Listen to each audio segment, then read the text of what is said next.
On Monday, France suspended a controversial security law that would have limited the right to film the police.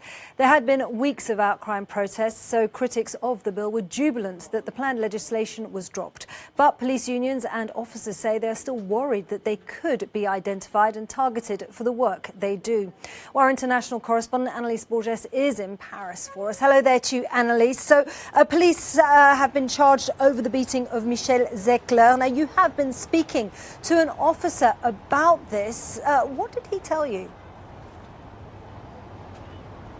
Hi there, Isabel. Well, that incident involving music producer Michel Leclerc and a group of 3 police officers who beat him for a total of 10 minutes has really prompted a major public outcry here in this country and resulted in a lot of trouble for the French administration, who had been pushing, as you said, for legislation that critics here in France say would protect the police from proper scrutiny. And in a country where law enforcement have long been perceived to have a problem of racial and social discrimination, this really seems to have been the last straw. Over the last week and a half, we have heard from activists and from the authorities over this particular incident, but very few police officers commented on that physical assault of that music producer. I managed to convince one officer to speak to me. I asked him just how those pictures of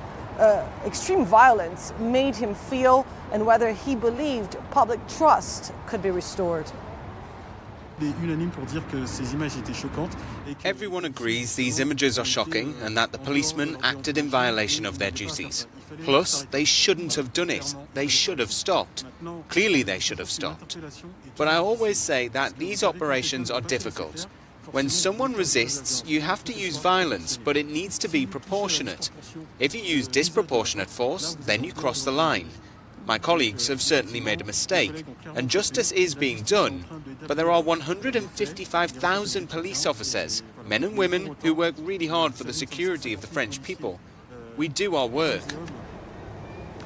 Officer Kante also told me that he has been a member of law enforcement for 21 years. And when I asked him whether or not he believed French police had a problem with racism, he said absolutely not, that there were episodes of racism within the French police, but that the institution was not a racist one. We also spoke about the echo of George Floyd's death in the United States in the Black Lives Matter movement here in this country. And he said that he understood the emotion, he understood all the sentiment that he has seen in the streets, but that it was important to put everything into context, and that police here in France have been front and center of a major crisis.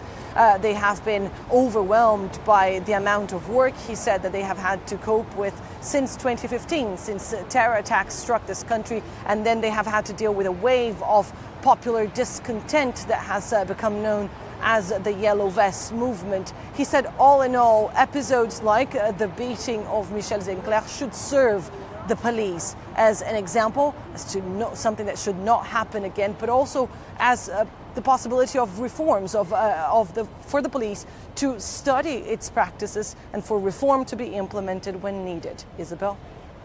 An outrage over that beating still rippling right across France. Well, many thanks, Annalise Borges, for us in Paris.